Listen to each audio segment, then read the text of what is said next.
Morgen und Abend operates on many levels simultaneously. The challenge is to try to keep all of those possibilities and alternatives alive, so that the audience shares the experience, so that they can't settle, they don't sit on the outside, but feels the unease, the uncertainty, the fractured mentality or psyche of a man who eventually understands, well, he's dead. It is, of course, from that point of view, it's a standard opera. It's a man singing, dying. It's half the repertoire goes like that. But it's a much more sophisticated version because it's looked at from the point of view of not leaving life, but arriving at death. It's looked at from the other end of the tunnel. So it's a fantastically ambitious score from that point of view. Because if you think of, the standard near-death experience being of the tunnel with the light at the end, the opera is composed from the point of view of the light at the end of the tunnel, not of us looking at it.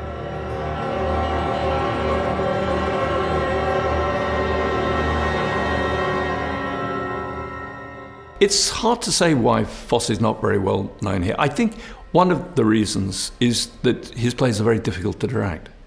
If you simply do the play as written, you don't have very much on stage. I think the director has to bring an enormous amount to the words that you get given, which is all you get given, very few stage directions.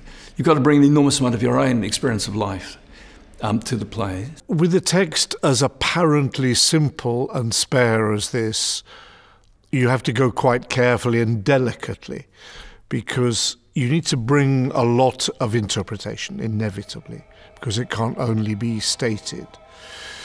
But against that, you don't want to unbalance what is a very beautiful, delicately stated development. Fosse is a very unusual writer. If you read one of his plays, the most characteristic thing is how much white there is on the page. His plays are very sparsely written, and they have a very consistent subject. The world of emotions is really just how people feel about each other.